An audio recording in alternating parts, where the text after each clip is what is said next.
सुप्रभात प्यारे बच्चों, जय हिंद। कक्षा 8 के बच्चे ध्यान देंगे। अभी तक हम लोगों ने पाठ 4 जो दीवानों की हस्ती यानी कि भगवती चरण वर्मा द्वारा लिखित एक कविता थी, इसका हमने पठन कार्य किया।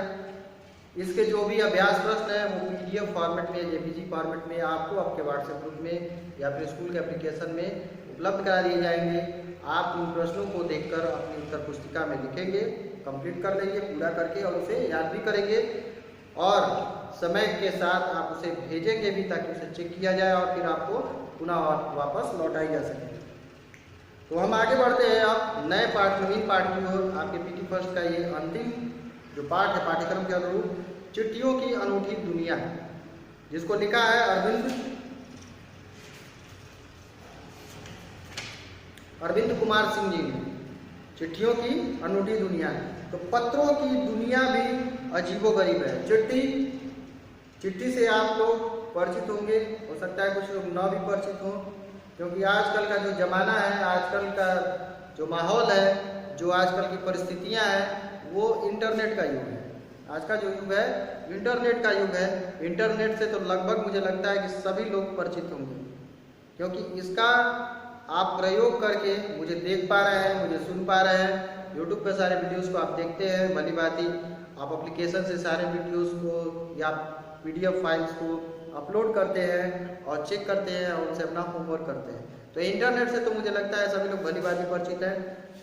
तो पहले के समय में जब इंटरनेट का बहुत ज़्यादा विकास नहीं हुआ था, तब हम लोग जो है चिट्ठियों के माध्यम से, यानी डाक पोस्ट ऑफिस, आपने कई लोगों ने पोस्ट ऑफिस देखे होंगे अपने क्षेत्र में, जो गांव से बिलोंग करते हैं। गाँव में भी कई कई पोस्ट ऑफिस हैं, यानी डाकघर, जहां लोग चिट्ठी लिखते हैं और कागज की चिट्ठियों को बंद करते हैं, वहां जमा करते हैं। उनको स्पीड पोस्ट या साधारण डाक या तार के द्वारा, टेलीग्राम के द्वारा या रजिस्टर्ड डाक के द्वारा आप जहां भेजना चाहते हैं, जिनको भेजना चाहते हैं, वहां उस व्यक्ति का नाम, पोस्टल एड्रेस या उस पर लिखते हैं।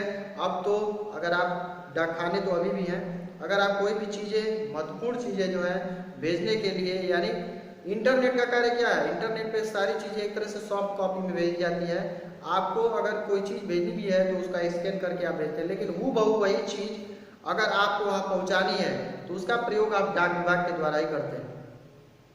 कुरियर के माध्यम से या अन्य माध्यम से आप किसी सर्टिफिकेट को या किसी अन्य चीज़ को जो उपस्थित या से मुख्य रूप में, सूक्ष्म रूप में न हो, स्थूल रूप में है, उसको भिजवाना है तो आप डाक विभाग का ही सहारा लेते हैं।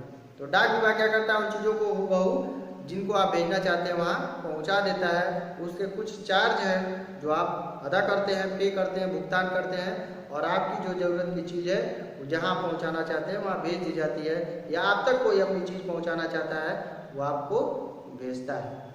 तो चिट्ठियों की अनूठी दुनिया है, जिसमें पत्रों की दुनिया, चिट्ठियों यानी पत्रों की दुनिया भी अजीबोगरीब है और उसकी उपयोगिता हमेशा से बनी रही है। पत्र जो काम कर सकते हैं वो संचार का आधुनिकतम साधन नहीं कर सकता है। अब सोचेंगे आप कैसे, तो पत्र जैसा संतोषपूर्ण या SMS का संदेश कहाँ दे सकता है। पत्र लोग भी बहुत चाव से लिखते थे, पढ़ने वाले पढ़ते थे, फिर उसका उत्तर देते थे और इस पूरी प्रक्रिया में, यानी एक पूरा संवाद कंप्लीट करने में, यानी पूर्ण करने में, क्योंकि संप्रेषण का एक तरीका है कि जब संदेश भेजने वाला यानी प्रेषक अपने संदेश को ग्राही तक पहुंचा देता है और फिर उसे फीडबैक यानी कि एक तरह से पुनर्वलन मिल जाता है कि ग्राही को वो संदेश मिल चुका है, तब वो प्रक्रिया एक तरह से पूर्ण मानी जाती है संप्रेषण की। तो पत्र जैसा संतोषपूर्ण या SMS का संदेश कहाँ दे सकता है। पत्र एक नया सिलसिला शुरू करते हैं और राजनीति, साहित्य तथा कला के क्षेत्रों में तमाम विवाद और नई घटनाओं की जड़ भी पत्र ही होते हैं। दुनिया का तमाम साहित्य पत्रों पर केंद्रित है, पत्रों पर केंद्रित है और मानव सभ्यता के विकास में इन पत्रों ने अनूठी भूमिका निभाई है। यानी मनुष्य के प्रारंभ से, यानी सभ्यता के विकास के प्रारंभ से और अब तक, यानी लिखित रूप से लिखित जो पत्र हैं, जिनका हम लिखित रूप में साहित्य का जो पठन करते हैं, श्रवण करते हैं या प्रयोग करते हैं, वो सब कुछ एक तरह से पत्र विधा में ही है। तो अनूठी भूमिका निभाई है। पत्रों का भाव सब जगह एक सा है, भले ही उसका नाम अलग अलग हो।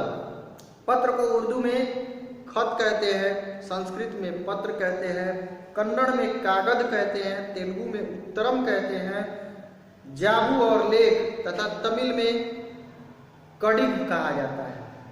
यानी तेलुगु में इसके 3 नाम है, उत्तरम, जाबू और लेख, तथा तमिल में आप इसे क्या कहते हैं, कडिद।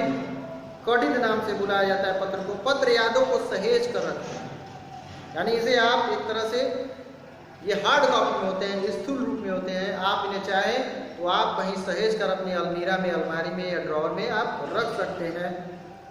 इनमें किसी को कोई संदेह नहीं है, हर एक की अपनी पत्र लेखन कला है। हर व्यक्ति के पत्र लिखने का ढंग अलग अलग है और हर एक पत्रों का अपना दायरा, और कौन से पत्र कितने शब्दों में, कितने लिमिट में, कितनी मात्रा में, कितनी सीमा तक लिखे जाने चाहिए, उनकी जो शब्द सीमा है वो भी निश्चित है। यानी कौन से पत्र कितने दायरे में लिखे जाए, ये सब कुछ पहले से निश्चित है। दुनिया भर में रोज करोड़ों पत्र एक दूसरे को तलाशते तमाम ठिकानों तक पहुंचते हैं।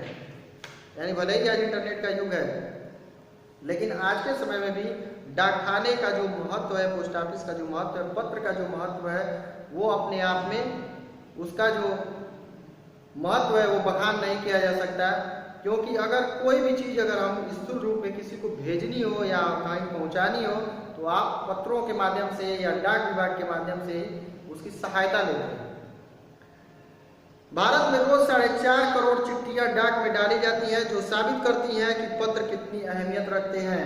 ये आंकड़ा है कि भारत में रोज 4.5 करोड़ चिट्ठियां डाक में डाली जाती हैं, जो साबित करती है पत्र कितनी अहमियत रखते हैं। पंडित जवाहरलाल नेहरू ने सन 1953 में सही कहा था, हजारों सालों तक संचार का साधन केवल हरकारे यानी रनर्स या फिर तेज घोड़े रहे हैं। उसके बाद पहिए पर आए, पर रेलवे और तार से भारी बदलाव आया।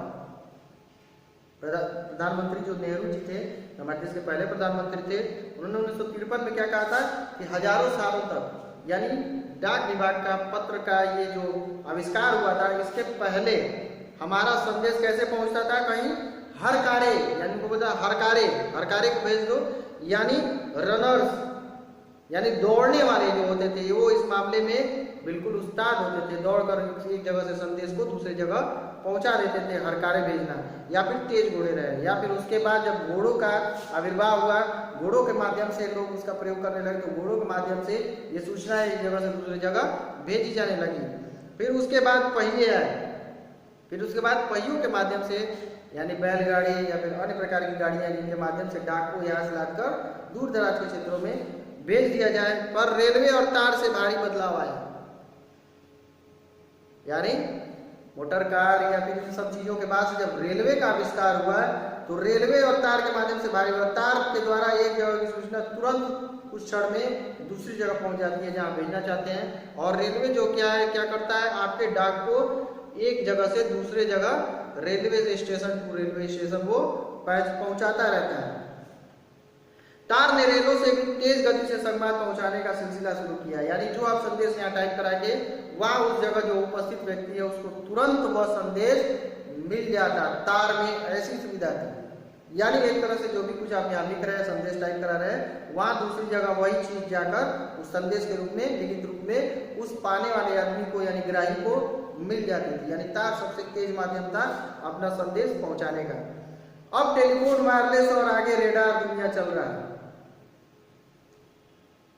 अब टेलीफोन, वायरलेस फोन और रडार के द्वारा दुनिया क्या कर रही है, बदल रही है। ये हमारे संदेश को तत्क्षण तुरंत पहुंचा देते हैं, बिल्कुल लाइव आपको कोई देख पाता है, आप जो भी बोलते हैं तुरंत सामने वाला सुनता है।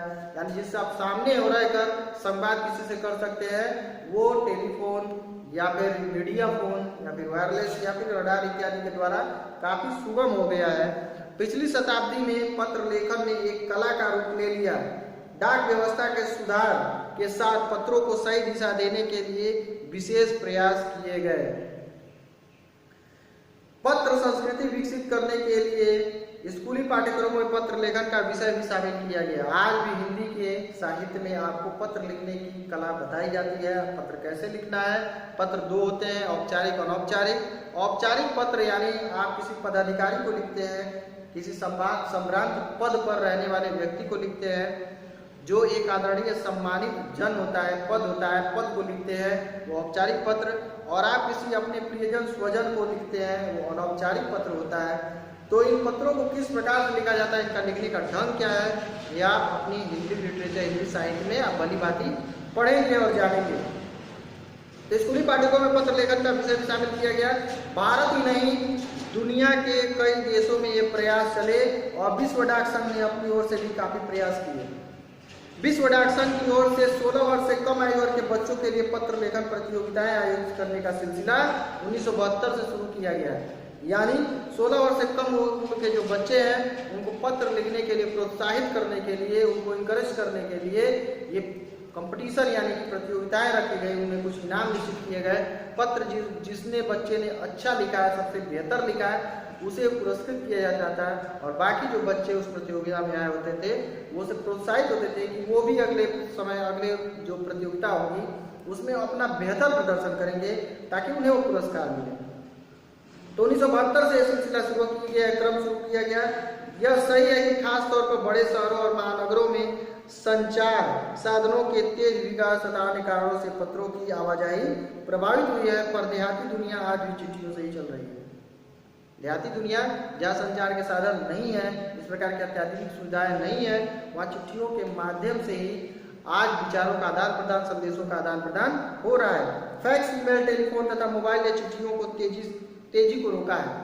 फैक्स, ईमेल, टेलीफोन, मोबाइल, यानी अब लोग कम चिट्ठियां लिखते हैं लेकिन फिर भी लिखते हैं लिखने वाले, यानी कि तेजी को रोका है। पर व्यापारिक डाक की संख्या लगातार बढ़ रही है। लेकिन व्यापारिक डाक जैसे घुंडी छुड़ाना, आप कोई सामान लेने जा रहे हैं, इस प्रकार के जो पर्चे हैं या पत्र हैं वो एक प्रतिष्ठान से दूसरे प्रतिष्ठान भेजने का कार्य, यानी इनके बिना आप लिखा पढ़ी या फिर आंकड़ों का जो भी आप संग्रह करते हैं वो संभव नहीं है।